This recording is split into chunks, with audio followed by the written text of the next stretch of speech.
नमस्कार दोस्तों, स्वागत है आप सभी का फिर एक बार ज्योतिष को तर्क की दृष्टि से समझने के हमारे इस खास कार्यक्रम में, जहां हम पढ़ रहे हैं विपुल जोशी जी द्वारा कृत तार्किक ज्योतिष। सफर को आगे बढ़ाते हैं और चलते हैं किताब के अगले चैप्टर पर, जिसका शीर्षक बड़ा ही रोचक है, ज्योतिष विज्ञान ज्योतिषी कलाकार। ये विपुल जी क्या लिख रहे हैं? वो ज्योतिष को तो विज्ञान बता रहे हैं, लेकिन ज्योतिषी को कलाकार क्यों कह रहे हैं? आइए पढ़कर समझते हैं। वो लिख रहे हैं कि ज्योतिष तो विज्ञान है क्योंकि वो गणित पर आधारित है, किंतु फलित कला है क्योंकि वो देश, काल, परिस्थिति पर निर्भर करता है।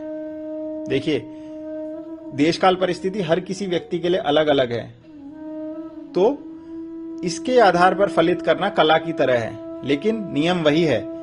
और नियम जो एक नियम है वो विज्ञान है, वो फिक्स है, लेकिन देश, काल, परिस्थिति बदलती रहती है, हर किसी के लिए बदलती रहती है। वो उदाहरण स्वरूप लिखते हैं कि जैसे पानी हर जगह उबलता 100 डिग्री पर ही है, लेकिन जरूरी नहीं है कि हर जगह हर वक्त उसमें एक जैसा ही समय लगे। मान लीजिए हम साइबेरिया में हैं, वहां पानी उबाल रहे हैं और दिल्ली में पानी उबाल रहे हैं, तो कहां पानी जल्दी उबलेगा? उबलना उसने 100 डिग्री पर ही है। अगर हम उसे सेम ताप दें तो दिल्ली में पानी जल्दी उबल जाएगा, क्योंकि वो 100 डिग्री तक जल्दी पहुंच जाएगा। तो जो नियम है वो नियम को जल्दी छू लेगा, क्योंकि उसकी देश, काल, परिस्थिति ऐसी है। तो इसीलिए विपुल जी लिख रहे हैं कि विज्ञान एक चीज है, जो हमारा ज्ञान, जो हमारा ज्योतिष है, जो शास्त्र है, वो विज्ञान है, लेकिन उसके आधार पर फलित करना कला है। वो आगे लिखते हैं, इसका दूसरा पहलू विज्ञान और वैज्ञानिक वाला भी है।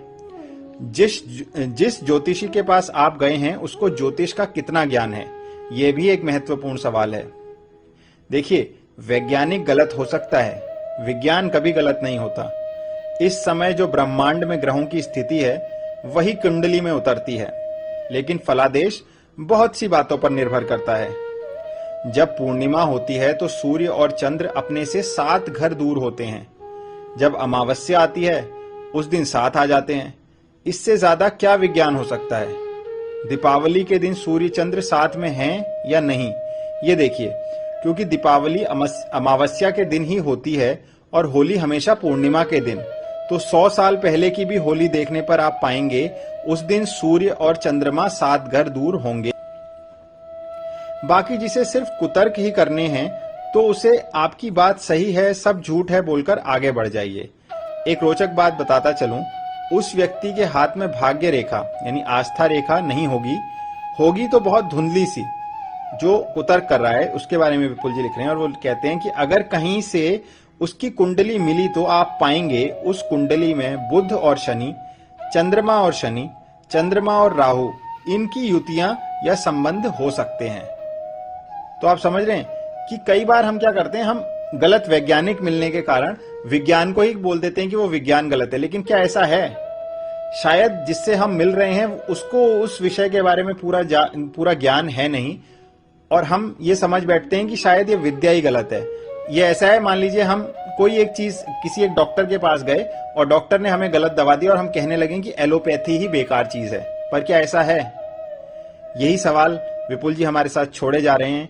आइए इस पर थोड़ी और चर्चा करें, खुद से कुछ सवाल पूछें। तब तक मैं आपसे लेता हूं विदा, मिलूंगा अगले टॉपिक के साथ इसी किताब के। तब तक के लिए नमस्कार, धन्यवाद।